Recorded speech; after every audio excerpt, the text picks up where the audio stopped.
Big Buck Registry's Big Buck Deer Hunting Podcast, episode number 101. Jim Snow, Big Whitetails, and the Eurohanger.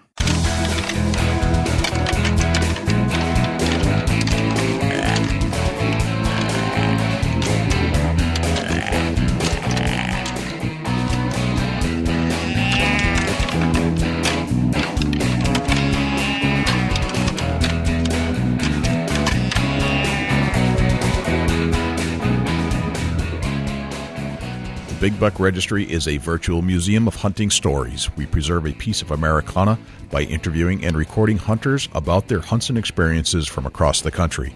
And who knows, maybe we'll learn a thing or two along the way that'll help us take our hunt to the next level.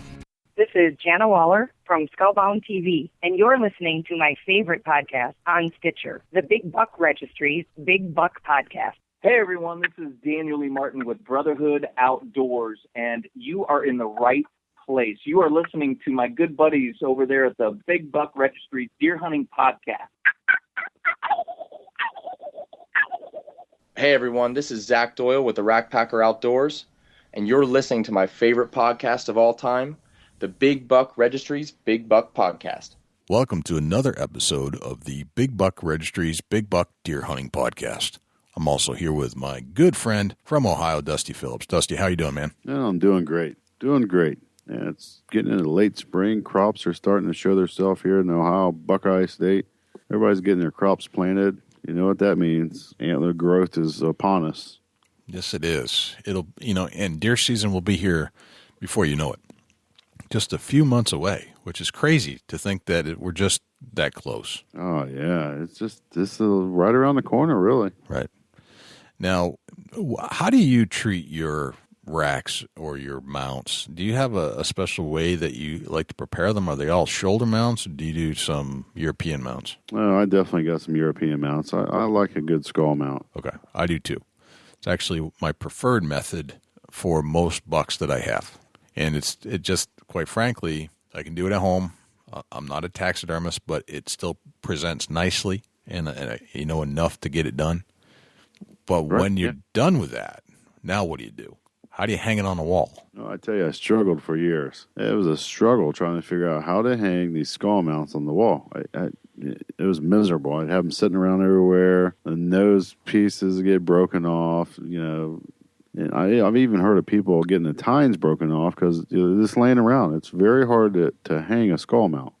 You can have a big, huge wood placard, but that's just something that I wasn't attracted to. But it's okay if you do that. Right. But, there's other ways out there. And I found a product that hung the skull mounts in a professional way. It's very clean, very unique, and it holds the head steady. It's perfect for the European skull mount trophy that you've either harvested, found, somebody's given you, and you want to display it on the wall without getting it all messed up sitting on the floor. I know a lot of listeners out there, they're going to be like, man, I got a skull laying right over here. Right. The EuroHanger, I guarantee you like the way it hangs.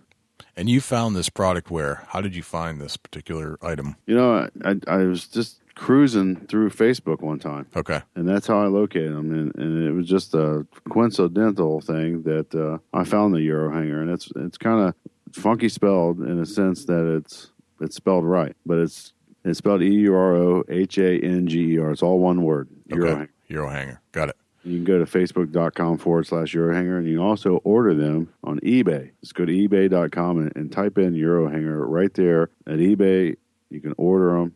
It's a pretty simple way to order it. They're affordable, and if once you get one, you're going to order more. I guarantee it. Right. And you started playing around with this product, and then you met the owner of the product. I got with the owner, Jim Snow. Yep. Which, by the way, is our guest today on the show. He is, and turns out he's a passionate deer hunter like the rest of us. Absolutely, and I met Jim Snow, and I got to talk with him, and I invited him over to Chubby Tines Outdoors, which is my page, and we got to talking, and I'm always looking for new sponsors to do giveaways and a few different things that we can offer there at Chubby Tines Outdoors right here on Facebook. But I got to talk with Jim Snow, and Jim Snow joined up with me and sponsored Chubby Tines Outdoors, and been with me for 2 years now, and man, what a great product, and he stands behind it, and you got an issue with it, he'll try to resolve it with you, and that right. Says a whole lot to me. He's a really good individual person. Like, he's a good person, and that's who we request to be a guest on our show. And he gets to he's sharing his deer hunts from Ohio, your home state where he lives, and his deer hunt of a lifetime in Missouri. And there's a very unique twist to the end of that tale. But I'm going to let Jim tell that story. Yeah, I'm hoping that we're going to get in some great deer stories and some great content for the listeners. Yes. So let's not hold out anymore. Let's go get Jim and have him tell us his stories about Ohio, the Eurohanger, and a deer hunt in Missouri. Awesome. Let's do it.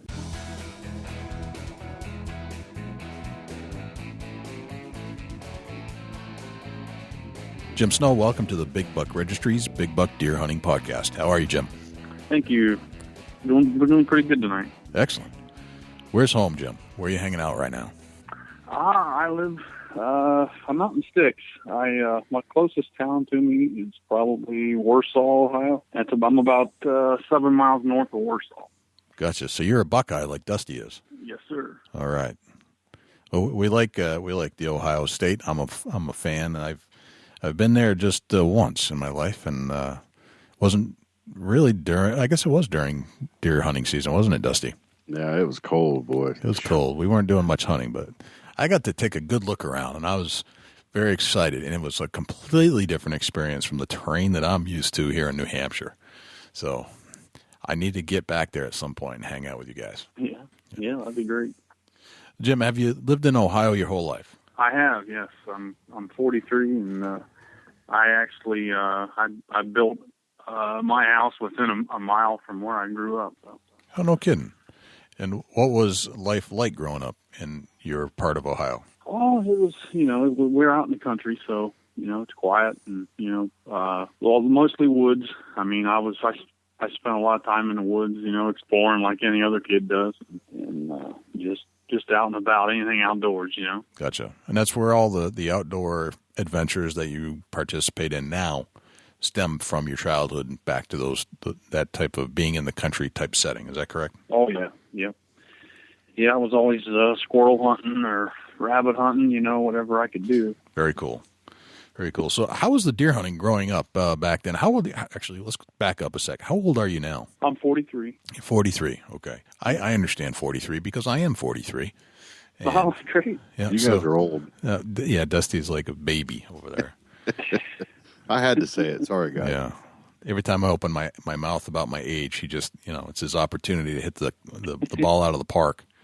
And he never, ever doesn't do that. He just has to. It's like his thing. So 43. So you're born in 71. And yep. So let's see, 1971. What was deer hunting like back, so you probably went hunting when you were 5 or so?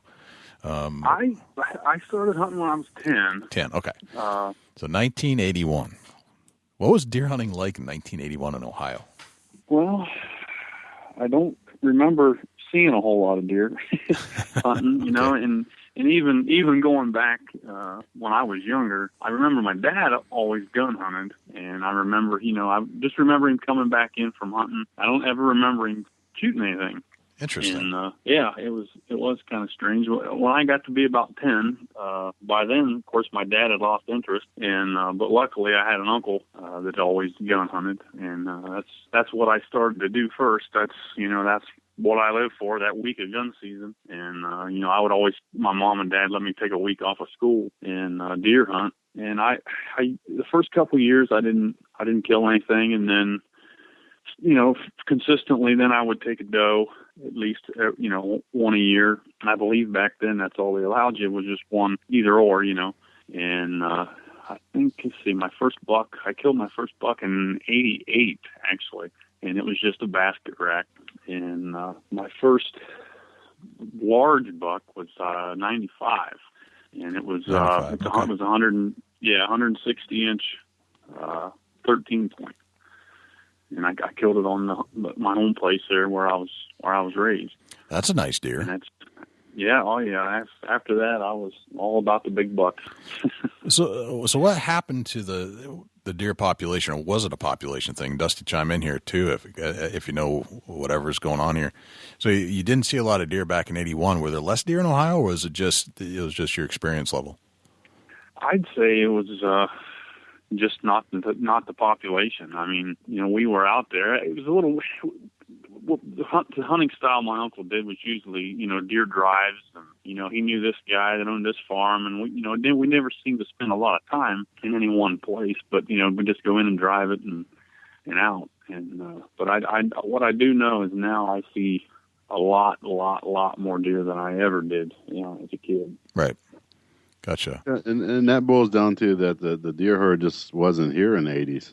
Is that right? Interesting. Yeah, it was very unusual to, in the 70s to even see a deer. Southern Ohio, yeah, there might have been a little more, but I've done a little research talking to some hunters that really thrived in the 80s, 70s, 80s, and 90s, and they're telling me that it was really odd to see a deer, even up to 87, 88. Then it started picking up. That's what they're telling me. That's fascinating. So this is like a really nice tale in game management and letting your herd grow. Yeah, absolutely. And that comes from too many tags and, a big kill and weather conditions. And the deer just wasn't in the area quite as much. Back then you had pheasant and quail. It was thriving. And now that's kind of died off a little bit, the deer have picked up. Gotcha. So, Jim, knowing what you know now, what would you tell that 10-year-old Jim Snow back then about deer hunting? I'd have told him to pick up a bow and leave that gun in the gun cabinet. Right. That's a good one. That's a very good point. Excellent. Honestly, yeah. I learned. I took some advice from my very wise taxidermist in probably 2003.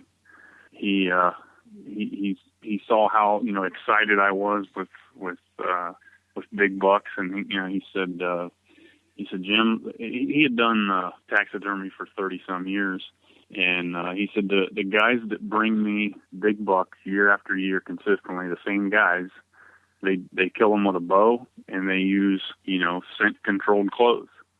And at the time, I was just a gun hunter, and I didn't even worry about scent that much, because you guys gun hunt at all, usually gun season they're just running around scared for the most part.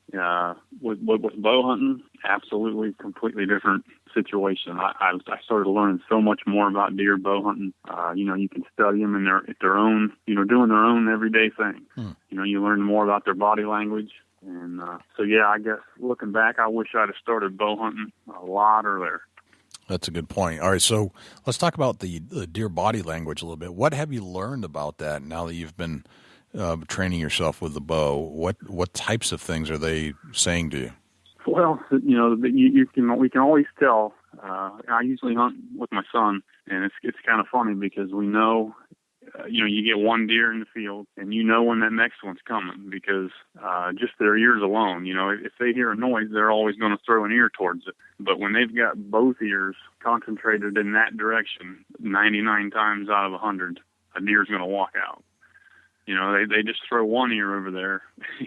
It's usually nothing. Maybe it's a squirrel or scampering, but every time their eyes and both ears is in that general direction, there's a deer walking out. So. That's a good one. That's one of the biggest.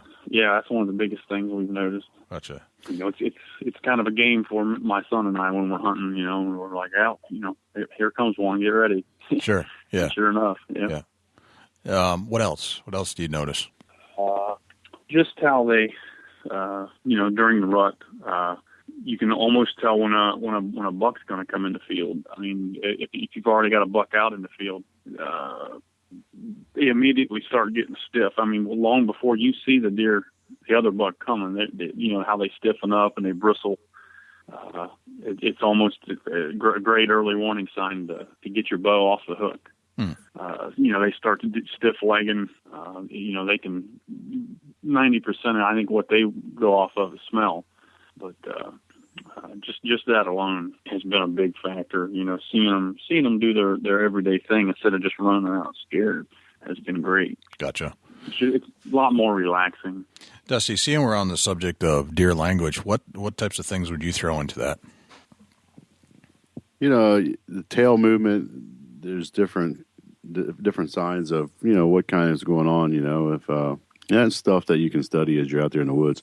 But, Jim touched base on a little bit about a smaller buck getting stiffened up whenever a larger buck, mature buck's coming into an area. They almost tell you the story before it happens. If you really pay attention to the deer herd as different animals are coming in to the area, they'll almost let you know what's going on before it even happens. But it takes some experience. That's not something that you're going to be able to notice your first few times in the woods. It just takes time. Yeah, I mean those things are really hard to read in a textbook or listen to on a podcast, and then recognize it in the field. It's almost like you have to see it a couple times before you could use that knowledge to your advantage. Yeah, absolutely. That all comes with experience and a lot of seat time, and they act a little bit different when a coyote's coming in. It's almost like they get playful, skirtish. Right. And that's something that you can recognize right off the bat, and you know exactly what's coming before it happens, because their actions and the way they are presenting themselves in a different manner than normal conditions. If they're walking in a line, you got a group of deer coming in, they're all walking nose to tail on each other. Watch that and really focus on what the lead doe or the lead buck's doing, so that the next time you get in a situation that, this is what he did when he had another buck behind him. And that way you can recognize if there's another deer coming. It's just all things that over time you'll pick up with experience. Yeah, and I mean, that's stuff I love capturing here, and it's priceless information. But yeah, I guess you wouldn't really apply it until you saw it. But that's some really good information right there. We haven't really talked about much. Yeah, absolutely. And it's often overlooked. You just you see the antlers, you see the deer. You don't really go beyond that and focus on what's coming or what's the deer doing, how's he acting before the other, and then 30 seconds goes by, or a minute or 5 minutes goes by, and there's another mature or larger buck or even the same size buck coming with him. That deer done notified me. I'm an experienced hunter. Not saying I'm the best, but throughout year after year after year of watching deer bring other deer through my area, that first deer that comes through notifies me that there's more deer to come. Right. That makes sense? Absolutely. And this is the types of things that you're reading as you're out there.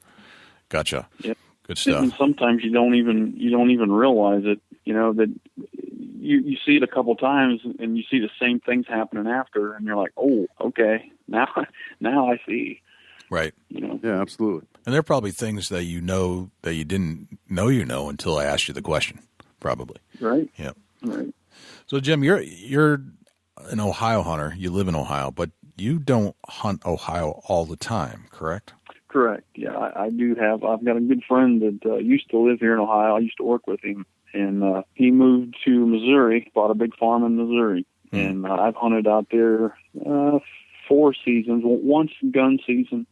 And then I was back 3 times now with bow, and I was fortunate enough. I've killed 2 nice bucks on him out there. Yeah, great farm. He's got 1,550 acres out there. Wow. Okay. So how does Ohio differ from Missouri? Are there any differences that you notice right off the bat? Of course, Missouri is, mainly farmland. He's in the northern. He's almost in Iowa. He's just 2 counties down from Iowa, and going out there for the first time, I was just amazed with, how flat and wide open everything is. Probably all of that 1,550 acres, except maybe 300 of it is tillable. So, wow. You're hunting. There's a river that basically borders their whole property, and there's a section maybe. It varies, but anywhere from 50 yards to 100 yards from that river is grown up. It's not tillable because the flood waters will wash it out and whatnot, and there'll be trees and some underbrush. But that's where you hunt. You're hunting along that river. There's just a couple drainage ditches that are growed up. That's where you're hunting. Other than where I hunt here at home, there's woods everywhere here, and it's hilly, and there's valleys. So yes, the terrain is definitely different. And, you know, being out there, I thought it was going to be a little easier because there is a less woods, but it's not the case. The first year I bow hunted out there, I hunted 2 days, daylight till dark, and never seen a deer. And I was hunting along a trail that was cut in, you know, probably 3 or 4 inches in the ground. It's like the deer are they're either here or they're 5 miles away. Is the way it seemed. Gotcha. So this is a loaded question, but which do you like better, Ohio or Missouri for deer hunting? Oh, Ohio, definitely. Okay. Yeah. Going back to your roots. Yeah. Oh, yeah. Okay. I'm gonna get in a quick question there. You know, Jim, you say that you go from Ohio to Missouri to hunt. Tell us a little bit about how do you prep for a trip like that? Oh, of course, it's about a 13-hour drive, and the big thing for me to prep is the drive time. You know, obviously I don't go by myself. I usually take, this last year I took my son with me and another buddy from work, but I've always hated long trips, which it tells you how much I love to hunt, because I hate driving and I hate riding in a car that long. But I get some anxiety built up right before I go, just because of the long trip. So for me personally, I've got to usually mentally prepare myself. I'm great once I get going, but it's like, you know, I'm always afraid I'm going to forget something, or you know, something's going to happen on the way out. I usually get a little anxiety built up at the beginning. So once I get over that, once we get going, everything seems to be, you know, a lot better for me. But there's that. And luckily, Missouri isn't you can buy your tag over the counter. It's not a lottery draw. So, you know, there's no special, you don't have to jump through any special hoops to get a tag like you do some of the states. Right, so you can just walk into any pro shop or where they sell a license and pick it up on the way in. Yes, practically any gas station out there, it seems like. No kidding. Yeah. That's interesting. Why is it like that? I don't know. That's a good question. It's definitely, it's a different world out there. And what do you have to do in Ohio? I'm sorry. Go ahead, Jim. You can walk in, you know, any. Usually here in Ohio, I don't see them at a gas station, but you know, in Missouri, we stay in a hotel, the nearest town from my buddy's farm, and that's probably 10 minutes away from the farm. But there's a gas station, you know, they little like convenient type store, and that's where we get our hunting license. I've never seen that anywhere here in Ohio. Usually it's, you know, a Walmart or some kind of sporting goods store. Gotcha. Very interesting. Yeah. So let's get into some of this. I know that you shot a nice deer in Missouri, and you mentioned in the pre-show chat that it was one of your most memorable hunts. I'd like to kind of break that down if we could, and kind of see what you used, and maybe even after that get into an Ohio hunt, one of your most memorable Ohio hunts. But I'd like to kind of break down the Missouri hunt first if we could, and see if we can dissect it and learn a few things about how you approached it, and see if we can add those tricks to our own bag of goodies. Okay. Well, actually, the most memorable hunt out there, I didn't get the deer. That's okay. It was this past season. I came home with my tag, but like I said, I'll remember this hunt till the day I die, because I've never seen anything like it, and I know I've told people this story, and they probably don't even believe me, because I wouldn't believe it if I hadn't seen it, how it ended up. But I was hunting. It was the second night out, and I was hunting. He's got a ladder stand out there about 20 feet up, and I'm probably 100 yards from the river. You know, there's a lot of undergrowth up, some trees, a lot of underbrush, and it was probably an hour before dark. Hadn't seen the thing, and as I'm sitting there daydreaming, I hear a grunt, and so the first thing I do is I get my grunt tube out of my coat, you know, and get it ready. I take my bow off the hook, stand up off the seat, and I start looking in the direction of the grunt. It was a decent way off, but I could hear it. And it started picking up, you know, getting more intense, and then I could hear brush cracking. And within a couple of minutes, a doe just came running full blast out of the brush, my direction. And where she ran out of the brush, she was probably 150 yards, and she was just flying, and exactly what I pictured come out of the brush behind her, the big rack buck. And I've heard bucks grunt after dozing before, but nothing like this. This was, it was the roar. He was so aggravated that she wasn't going to stop. Oh, it was the most intense thing I've ever heard come out of a deer. And they were running full speed, and I knew I was going to have trouble stopping them. As they got close, I come back to full draw, and I did the, same thing everybody does, the whole, trying to get their attention. Sure. Nothing, she didn't look at me, he didn't look at me, and I yelled, hey, just as loud as I could yell, and neither one of them looked at me. When they got right to me, she turned and ran directly away from me, ran towards the river, and he ran behind, right behind her, followed her. And, that big adrenaline rush, I was like, I just sat back down on my seat as I watched him run out of sight towards the river. And he was grunting the whole way. And I just kind of sat down there for a second to gather myself, trying to think, what could I have done different? Should I have shot on the run? Should I have done this? Should I have done that? And I got to thinking, that's the pretty deep part of the river where they were headed.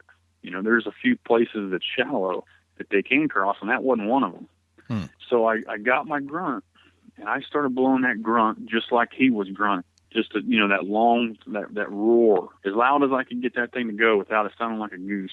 Yeah. And sure enough, here she come. She come running right back at me out of the same spot she ran in. So I stood up again. I kind of flipped my grunt around my back so it wouldn't interfere with my string. And she evidently saw me stand up, and she stopped and looked at me. And I'm already at full draw. He come right up behind her, and he never looked up at me once. It was just intent on staring at her. And I released the arrow and watched it just under his vital. It went in, but low. And I knew it was a low shot, but I thought, it still might be heart. But I watched it go right through him. And he just stands there looking at her, and she's looking at me. And I'm thinking to myself, God, start wobbling. You know how they do when they're hit, and they don't know it. They just kind of start wobbling and they go down. Right. I'm thinking, come on, man. All he did was just, when that arrow went through him, he just kind of hunched, and he slowly turns and looks up at me. And that's when I got a good look at his rack. And he was the biggest buck I'd ever shot at. Oh, wow. And as he's staring at me, I look over at my quiver. I have my quiver hanging on a hook, and I'm looking at him, and I'm trying to get the arrow out of the quiver, and he lets me knock another arrow, and he stops looking at me, and he looked at that doe, and it was almost like he was like, "Oh yeah, you stopped finally," and he mounted that doe. No way. I put a 2-blade rage right through him, which had to be right under his heart, and he bred that doe, and he moved maybe another 15 feet from where I'd first shot at him. Yeah. And that doe just kind of squirted out from under him, and he was standing there broadside again, just a little quartering away. And I knew that my first shot, it was evidently a little further than I anticipated. That's why that shot was low. So I allowed for it a little bit further this time. I released the second arrow, and being quartering away, I should have put it a little back further in the ribs and let it angle up into the vitals. Well, I didn't. I put in the excitement, I put the pin right on his shoulder, and I hit him right in the shoulder. But it was at that angle, I evidently didn't hit anything vital, but it hurt him. And he ran up into the brush a little bit, and I could see him standing there. And the doe was up ahead of him, and he's still looking at that doe after I hit him with 2 range broadheads. And he walked into the brush with her, and I started grunting again just to see what would happen. And I brought the doe back out with that grunt, and he never come out of the brush. And I just sat there. I let it get dark. I didn't even try to find my arrow. I just went back to the garage with the guys, told them I hit one, and we went out for supper, giving plenty of time because after the story, obviously, I knew that first shot wasn't, because if it hit anything vital, it would have been his heart, and he wouldn't have went that far. But we give him probably 4.5 hours, and we went back. I found the first arrow in the first blood pile where he was standing. Yep. And looking back at my tree, it was probably close to 35 yards, and I was only anticipating about 25. Okay. So that's why that first shot went the way it did. We found the second blood spot and the second arrow, and there was blood. I don't know. It's one of them things where you don't know how he's still walking, losing that much blood. We tracked him for probably 150 yards, and it was just one of them things where you just think around the next corner he's got to be laying there. And we never found him. I didn't find him that night. Decided to back out. We come back in the daylight the next morning, and we grid searched this whole area and never found another sign of him. Wow. The only thing that my buddy figured that owned the place is he might have made it to the river. And if he did make it across the river, he's made it over on the neighbor. If not, he might have got washed down the river. I know my buddy had went out during, when there was a good snow on. Yeah. This year, a lot of times you could find bloody coyote tracks. I've followed bloody coyote tracks back to dead deer before. Sure. And he never seen a sign of them. But I never would have thought in a million years, after putting an arrow through the deer, that he would have mounted that doe. That's how intense that he was chasing her, and she was obviously ready, and he knew it. Yeah. That she was going to stand any second, and that's what it was. I could see the whites of his eyes. That's how rut crazed he was. Right. I would have hated to have been on the ground, with him. I'm glad I was 20 foot in the tree. That rut that deer get into, it's like a trance. It is. And I've seen this stuff before where I got a call from a buddy who said that he had hit one in the dusk of the night before, and he had to work the next day and asked if me and another buddy could go in and just see what we could find. Of course, you always say yes to that, thinking that we might find a dead deer. Well, we didn't find a dead deer. We found the same deer still walking around, fully executing scrapes and rubs and pretending like he wasn't even hit, but he was limping like a son of a gun. Neither of us ever got a shot, and when the adrenaline was on, he was gone. But he made some of the biggest scrapes I'd ever seen, and he was hit pretty square, but he didn't go down. So, but it's amazing what they don't let bother them, especially in that rut phase. Yeah, it's intense. Yeah, that's what gets them. That's what usually gets them killed, during season and hit by cars. They throw all caution to the wind. Well, I'm sorry you didn't get that deer, Jim, but that's a great story. Absolutely. Yeah, it was amazing. Like I said, I still can't believe it when I seen it. Now, how was it that you picked that particular spot to hunt that day? Actually, that stand was one my buddy put up for rifle season, and he said the neighbor has a good view of that area. He sees deer coming in and out of that area. He sits up and glasses a lot, and he had told my buddy that he had seen nice bucks coming in and out of there a lot. And my buddy said, when my buddy told me about the stand, he said, "Now it's kind of out in the open," and it was a small tree. And when I was walking to it, I'm thinking, I'm going to stick out like a sore thumb. I'm 6'1", about 195. I'm thinking, man, this deer's going to see me a mile away. Well, that is the same stand that the season before I killed a 140-inch deer out of, and he did see me, but he seen something. He didn't know what I was. As he come down the trail, he looked up at me, and I was already ready to draw, and he looked at me just for a second, and he just kind of turned and gave me that broadside shot, and that all worked out because that was the 20-yard shot that I've been waiting on. But yeah, there's that area. When I look at it, I go to like Google Maps, yep, and look at that area. You can literally see the deer trails from space. Wow.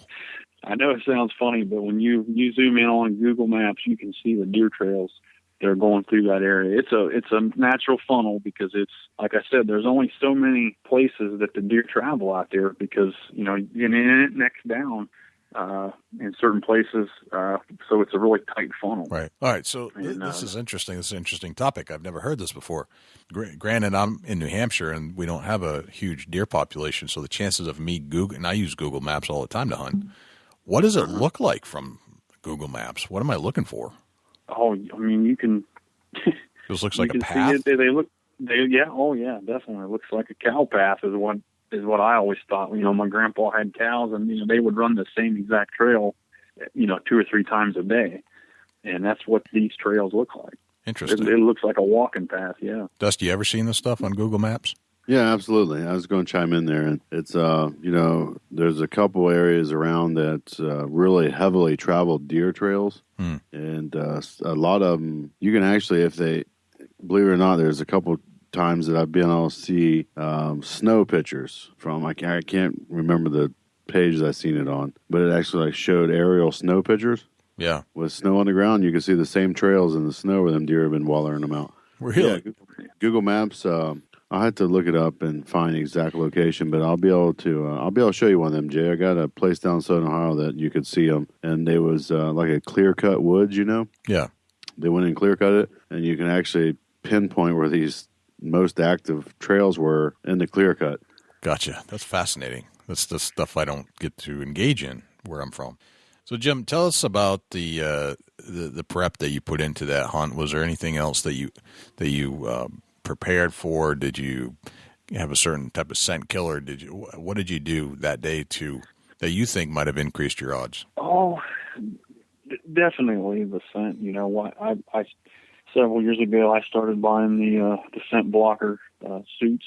Those carbon suits, and now they've even advanced their technology away from carbon to some kind of other synthetic type of scent control, but without that, I think that's one of the biggest advances, that and the trail cameras, as far as successful deer hunts go. Because, even the scent lock suits aren't 100%, but they're still going to smell you a little bit if they're downwind. But the difference is, instead of them smelling you at 300 yards away, they might smell you at 20 yards, and then it's too late for them. Right. That's the difference. And it's just the whole package, the scent-free soap and the scent-free shampoo, and I use the scent lock bags, to store my clothes in, and there's definitely a ritual. Okay. I go through the Hunter Specialties Scent-Away, the Fresh Earth wafers I put in the bag with my clothes, and the spray. I definitely. Because, if you don't, the hunt's over if they smell you. There's no doubt about it. They know exactly what you are. So it sounds like every precaution that you can take to eliminate your smell, you take. Definitely. Okay. Definitely. I've read other articles where guys might take it a little further, like, they don't eat spicy foods, during hunting season, which I don't necessarily look at that. I might not eat, something with garlic on it, right before I hunt. But sure, it's a big factor. Like I said, you could be in the greatest spot in the world, and if they smell you, it's not going to matter. Well, this is an interesting topic about garlic. There are certain things that I think are found naturally. Well, not necessarily naturally, but they're found in gardens. They're found in earth.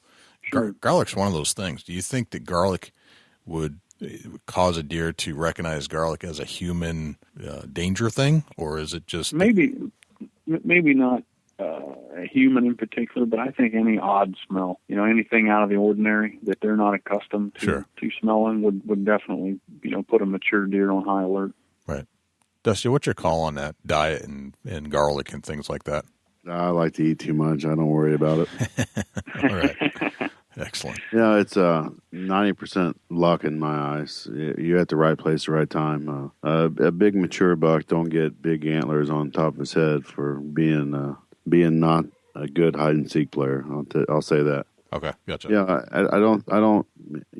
I guess if you was just eating garlic all the time, and early season, you might have a little bit of sweat walking in or something, then you might have an issue. But right. You'd have to really, really be attacking the garlic, I would say. Right. Gotcha. Yeah. Okay. So, Jim, take us back home to Ohio. Now we've gone through your Missouri hunt. Take us back home to Ohio. Think of a time that is comparable to the Missouri hunt. Is there a deer hunt that you can think of in Ohio that you would say is maybe your second most memorable hunt?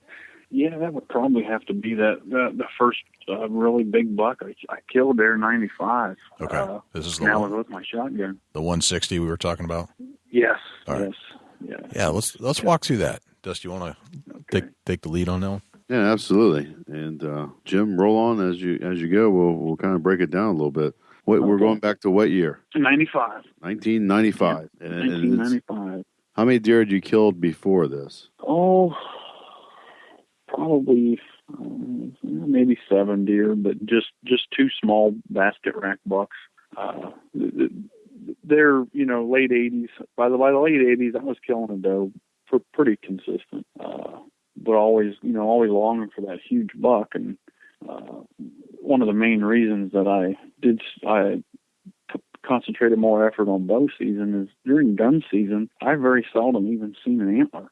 And I'm in Coshocton County, which, is usually one of the top producers of deer in particular and big bucks. Coshocton, Muskingum County. Absolutely. But just with the way everything's laid out, there's a lot of thick areas. And when the pressure gets on, unless somebody steps on them during gun season, you're not going to see them. And that's what I was running into. Now, fortunately, with this buck I shot that year, it was the first morning of gun season, and they wasn't pressured yet. It was everyday business for them. And that was the first year I bought one of them tree stands. You guys familiar with that? Yeah, that was 95 for sure. A tree lounger.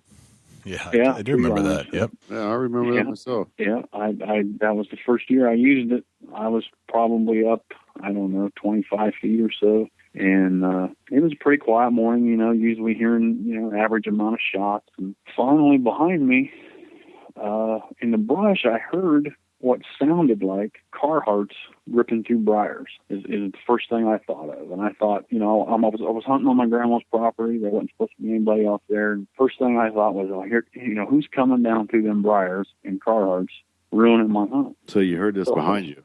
I heard it behind me. So I stood up on that. The tree lounge had one of them bow hunter attachments where you could stand up. All right. What time of day was it? Oh, it was before 9 a.m. Gotcha. I stand up, I turn around waiting to see somebody walk out of these briars, and I see a big rack. And he comes out of them briars shaking his head, standing there, sun shining on him. It's just a picture perfect moment. And I just couldn't believe what I was seeing. Expecting to see a person walk out of here, and here's this nice buck. It was his antlers I heard coming through them briars. And I just happened to, I seen him, and I looked down directly across from me, and I just noticed 2 does. I didn't know if they were going to hurt me or help me at the time. And they were coming my way. They hadn't seen him yet. They were just working their way my way. And somebody might have jumped him on the next property. They wasn't running, but they were, they wasn't stopping to eat anything. They were going somewhere. About that time, he sees them, and being the end of November, 1st of December, rut is still going. He heads right for him, and when he comes into the woods, I was just in the edge of the woods, probably 30 yards. He was out into the field in the brushy area. When he gets close to him, they kind of spook and start coming right at me, and they brought him right by me, and broadside, probably 45 yards. I had a Remington 1100 with a scope, and he paused long enough before they went down in the ravine. I shot, hit him, and he went down into the ravine, and then actually made it up the other side. And he was probably 75 yards away. And how they always do, a lot of times they'll stop and look back. What was that? And I put another one in, dropped him right there. And the funny thing about it, I got down out of this tree lounge, and went over to him and, counted points and was all excited. The first you guys have ever drug deer, your adrenaline rush is still going pretty strong. About the first 30 yards, you feel pretty strong. And then your adrenaline starts wearing off. Boy, he gets heavy. Oh, yeah. if they're dragging, I had help then later on, but the funny thing is going back to get my tree lounge off that tree, I had a hard time reaching it. When I climbed down, I was so excited. I must have jumped out of that thing about, at least, I don't know. I'm like I said, I'm about 6 foot tall. I had a hard time reaching it. So I must have jumped out of that thing almost 9 feet. And I don't even remember it. Jim, that's not good for you. I know. You shouldn't do that. Know. I had a hard time getting it down from there, but I did it. And looking back, I thought, man, that's how excited I was. Wow. Crazy how your body gets all excited over a deer. Oh yeah, and that's why I do it. It consumes a lot of my time and my son's time. I got him hunting early, and he's killed a buck every year since he's been hunting. He's 21. I got him hunting, I believe, when he's 9. No kidding. That's awesome. He's killed some nice ones too. We between the two of us, I've killed a buck every year since 2004 when I started bow hunting, and between the both of us, I think we've got 20 some head mounts. No kidding. Yeah. Tell us what you do with your vacation time, Jim. I get 4 weeks of vacation a year. I save it all for November. I take the whole month of November off. That's awesome. Jim, is there as a hunter, do you have any hunting goals that you need to accomplish that would be on your bucket list, so to speak? Oh, I'd definitely like to bucket list hunt. I'd like to get to Canada sometime. They've got them 350-pound deer up there. I'd really like to do that sometime. Gotcha.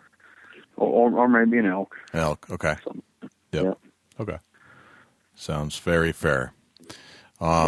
So one of the things that you've been getting into, and I'm a fan of this as well, is that you've kind of taken your whole hunting lifestyle, love of hunting, and have introduced a product that you thought through, obviously, that kind of coincides with a lot of the mounts that you have been accumulating over the years, along with your son, to make it easier to hang stuff on the wall. Can you tell us a little bit about that and how you got into that whole endeavor? Well, with the European mounts, I was like everybody else. I just usually hang them on a nail, or sometimes the wood plaques look nice, but it just wasn't for me. And I wanted something different. Hanging them on a nail, I always hated how they looked. Nose straight down at the ground. It just didn't complement the rack like it should. And so I started messing around with some stuff. I knew there had to be a better way, and did some trial and error, and ended up coming up with the EuroHanger. And my whole goal was just to make something to hang my skulls on. And I showed some buddies, and they're like, "Man, that's great. Hey, I want one." So I made a few for them, and they're like, "Man, you ought to sell these things." And so that meant I needed to mass produce them somehow. And I drew up some blueprints. I was a machinist for 18 years, so I had a little bit of experience with metalworking and forming and blueprints. So I drew up some blueprints, and I had them laser cut some out and bend them, and it works fantastic. You can't hardly see it. You screw it to the wall. You put the skull on it using the brainstem hole. That's naturally in the deer. You don't have to modify. That's what I liked about it. I didn't want to have to modify the rack. I just wanted to hang it on something and have it look good on the wall. And that's exactly what it is. Gotcha. So tell us about what it looks like. It's a probably 3 inches high, maybe 2 inches, 2.5 inches wide, triangular shaped, and there's an inside cut I bend the tab out at about a 45-degree angle, and that tab goes into the brainstem hole, and it holds your mount just with that natural stance that the deer would have if it was standing there looking at you. Okay. Yep. How did you invent this? You're a machinist, yes, and you have a background. Was it just something that popped in your head that this is exactly the design, or were there prototypes and trial and errors? How did that all develop? Yeah, I tried a few different things. I tried like a piece of rebar, or like a round piece of pipe welded to a flat piece of steel, and with that, it didn't. A lot of times you get a big rack buck, and that it was kind of top heavy on the round ones, and it would want to go to the side. So I ended up going with the tab being just flat, and that helps it hold the skull from rotating. So and it not being two pieces, I needed it to be simple and inexpensive, because nobody wants to pay arm and a leg, for something just to hang their skull on. Because I mean, if you're going to buy a wooden plaque, you see a lot of that wooden plaque, and that's not what I wanted to display. I wanted to display the skull and the antlers. So I wanted something small, simple, and inexpensive. And with a couple different prototypes, I ended up with the finished product. And it's everything. It's easy to hang on the wall, 2 screws, and if you got your buddies over and they want to, a lot of times you like to get them antlers in your hand. You just reach up, grab it, pull it off, pass it around. They get done, you can hang it right back up. Gotcha. Like it was. Yeah. I've played around with it. It's quite impressive, and it's heavy duty stuff. There's no messing around with this stuff. This item. Oh yeah. Yeah, and I'm sure that's some of the things that you put into the research and development. Dusty turned me on to them, and I think they're a fantastic idea. Dusty, you want to kind of throw in 2 cents of what you think about the product? Yeah, absolutely. It's one of them things that the EuroHanger is a head saver in my eyes. A lot of times, I think I've got 5 deer heads hanging with the EuroHanger right now at my place. 2 that are right here in the studio, and I can look at every time I come in. A lot of times you go in places and you see deer heads, European mountain deer heads, sitting on the floor, laying up on a shelf sideways where they really can't display them correctly. And the EuroHanger goes on the wall real simple. 2 screws. You slide the deer skull right at the brain stem hole. You slide over the EuroHanger in your skull mount. Your trophy mount is hanging on the wall. It's like I said, it's a head saver, a Euro saver to me. A lot of times deer heads lay around, they get the nose pieces kicked off of them, or you bump it and it knocks them off, breaks them off. The EuroHanger is testimonial that it does what it's supposed to. It displays your trophy European skull mounts. That's cool. And can it? It looks like it's sturdy enough to hold even another mount. Like if you're just a regular old head mount, it might have a good hooking system to hook whatever is on the back of the wood of the mount too. Is that accurate? You talking a full head, like a shoulder mount? Yeah, shoulder mount. No, I don't think that would work for that. Okay. I've never tried it, but yeah. Okay. You could hang your coat on it. That's for sure. I'll be honest, I don't have any European skull mounts hanging on that right now, but I've got other stuff hanging on it, so it does work for other things. Yes. Oh yeah. I've never thought of that, but it works on bear, antelope, anything similar size to a whitetail. Okay. Mule deer. I get a lot of requests for elk. It is not big enough for elk. I think weight-wise, it would hold an elk, but the elk antlers, by design, usually have stickers out the back that interfere with the wall. So, have you ever weight tested it? Like, how much weight can you put on those things? Oh, I've had 50 pounds hanging on it, and as long as your screws don't pull out of the wall, you're all right. But that hook's not going to bend. Well, and I guess that was one of my thoughts here, is that so long as you're anchored to something with your screws, that thing's not bending. That thing is solid, which is very cool. How does it hang out, or how does it do outside? Like if you have, like for example, I have an outdoor screen room, which skulls do great in. It's not like a skull, unlike a shoulder mount, can be outside. Actually, it's kind of interesting. A universal way to mount or place a mount somewhere else. So I have it out in my screen house, and I it's all year round, and the skulls don't degrade or anything. It's great. Right. How would the EuroHanger do in outside conditions? Oh, it comes painted. It would hold up great. I paint them with good quality Rust-Oleum paint. So yeah, it would hold up just fine outside. Very cool. Excellent. I have a few questions, Jim. I just want to ask you real quick before we let you go. Okay. One of the things that we like to ask everybody, and it's different for everybody, if you had to bring something into the woods that if you left it in your truck, you would feel naked, what would it be? And it can't be a gun. What would your answer be? Do you have a special something that you have to go hunting with? Well, if it's during the rut, if I left my grunt at the truck, I would definitely go back to get it. Okay. Because I've killed at least 3 deer I can think of. If it wasn't for that grunt, I never would have got them within range. That's a key item. That's the one thing you got to have. Especially during the rut. Okay. Yeah. All right. Yeah. If you have one book that you love to reference to for hunting, is there a book out there that you love more than the others? I've read most of. I haven't finished it because I do have a hard time finding time to read anymore. But the Chuck Adams' book, Become the Arrow. Yep. I think that's a great book. That's if I could.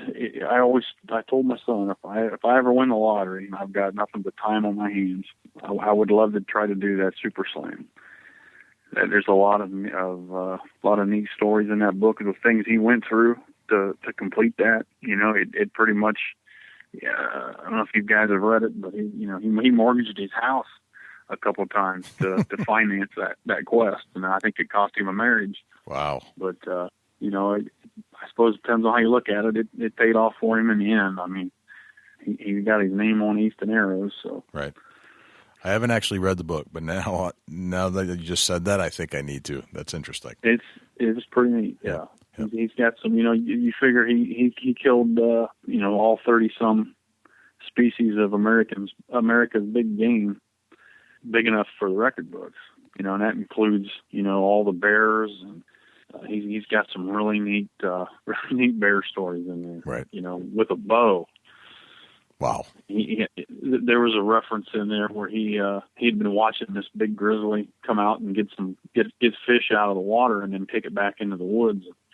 He did it a couple of times, and him and his guy, he had a guide with him with a gun. Yeah. And they timed it up where he was at the bottom of the bank. This bear was coming down to get his fish out of the water, and as he was getting close, he told his guide, he says, "Do not shoot this bear unless he's chewing on my leg." That hunt, he had about $10,000 in that hunt, and even if he shoots that deer, if he shoots that bear with his arrow, and that guy has to finish it off with a gun, it doesn't count for his Super Slam. So he told him, he says, "Do not shoot this thing unless it's chewing on my leg." And luckily, it worked out for him. It come down the bank, and he stuck an arrow in its chest, and you got a 50-50 chance it's either going to run at you or run away. Right. Right. And it run away, and he got it. That's awesome. I thought that was pretty neat. That is pretty cool. All right, what's your number one hunting tip of all time? Scouting. You got to know what deer are in your area. I run 6 trail cameras. Each year, I probably take 20,000 pictures a year, and I know exactly what deer is there, and that keeps me in the stand. Before trail cameras came out, I honestly, I'm sure it was a naive thought, but I thought there was only one big buck in the area. And, I'd get discouraged if I heard the neighbor kill a big buck. I'm thinking, well, that's it. Trail cams came on the market, and I mean, we're probably getting, on one farm, we'll get 15 different bucks, and 5 of them are shooters. I would have had no idea if it wasn't for that trail cam. So I definitely run trail cams and use that as your scouting tool. That's the best tool on the market for scouting. Gotcha. Very cool. Know what deer's in your area. That's a good one. That's a very good one. So Go ahead, Dusty. That's a great tip. Jim, tell us where you can find the EuroHanger at. Where can we purchase a EuroHanger? eBay. Search the EuroHanger skull hanger on eBay, or check it out on Facebook, facebook.com/EuroHanger.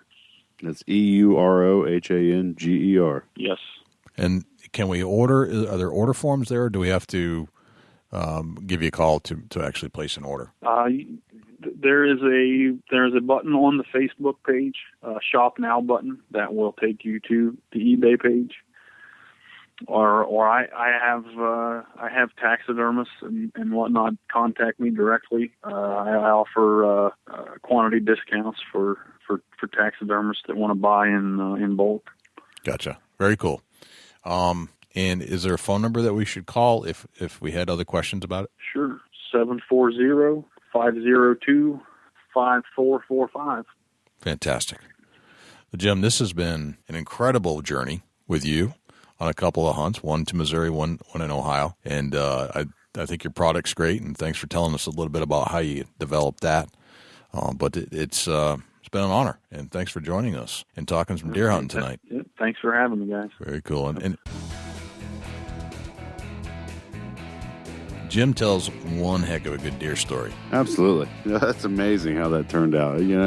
It sometimes when you think it's all right and it's all happening just perfect, there's always that end result that, sometimes is bittersweet. Yeah.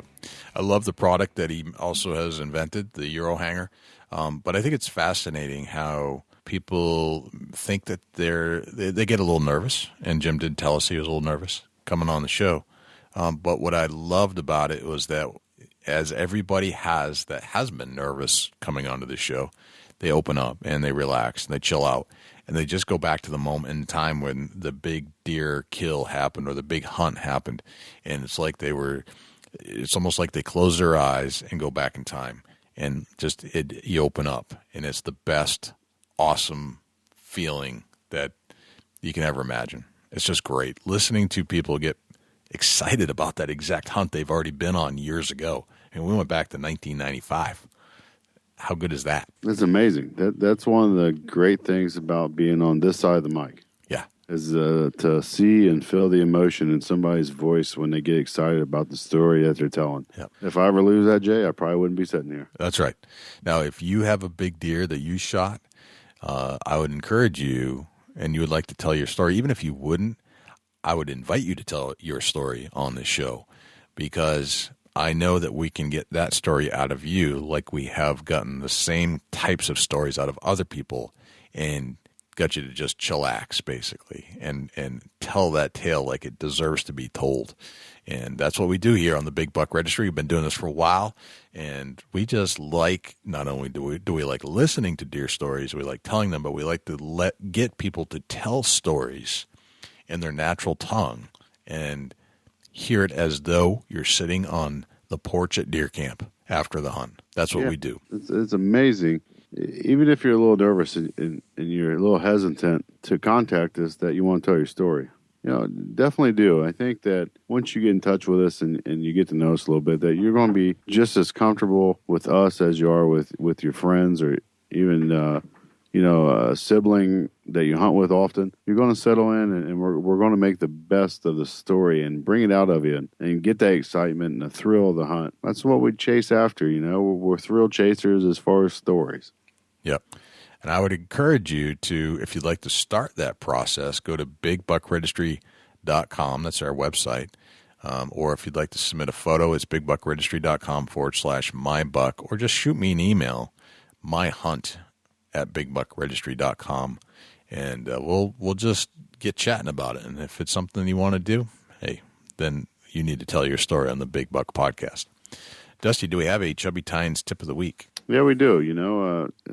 This week I'm going to get into something personally that I do, and I want to share it. Okay. A lot of questions get thrown at me by somebody that's not really the best hunter. And nobody's a great pro hunter. It takes a lot of years. Right. And you may never master it. You may kill a lot of animals, but I don't think it ever gets mastered. Anyway, you get questions asked, and some of the questions are silly.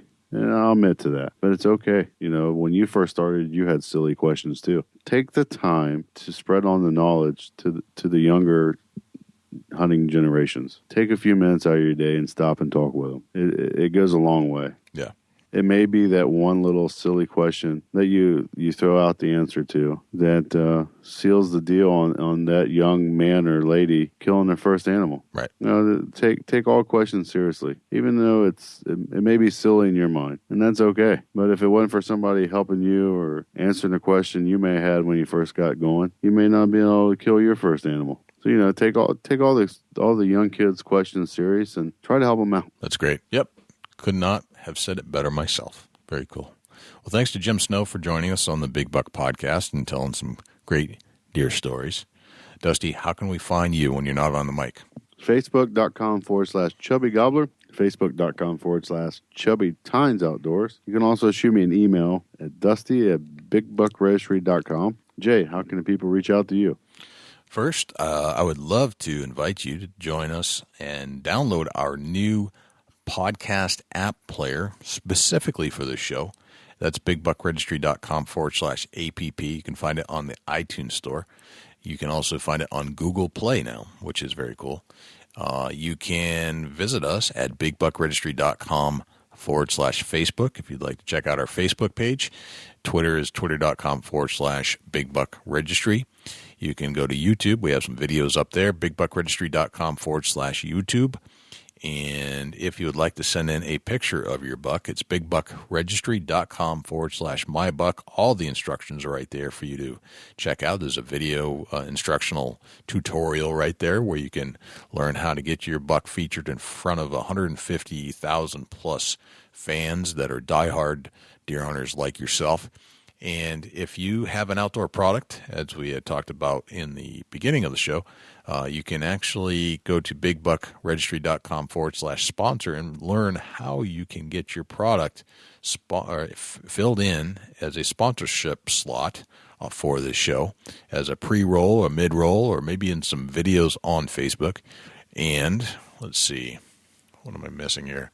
Oh, and if you are a listener of this show and you would like to pledge your support for the show, go to bigbuckregistry.com/pledge, PLEDGE, pledge. Other than that, you can send us an email, jay@bigbuckregistry.com or dusty@bigbuckregistry.com, or give us a call at 724-613-2825 and leave us a voicemail with either feedback about the show, something you'd like to see us do on the show, something you didn't like on the show, or if you have a deer story, a quick deer story to tell, that's a great place to leave it. If you don't have time to jump on the record button with us, then that's a good place to do it. I think that's it, Dusty. Big buck everywhere. Big buck. Love that, by the way. Awesome. Yeah, great show. Thanks for tuning in with us again this week. Man, what an amazing time we had with Jim Snow. Yep. Great deer storyteller. Love that. We look forward to the next show to bring you all. Man, this gets better every week, Jay. Love it. Every single week. I'm Jay Scott. And I'm Dusty Phillips. This is the Big Buck Registry's Big Buck Deer Hunting Podcast. We'll see you next week. Can't wait.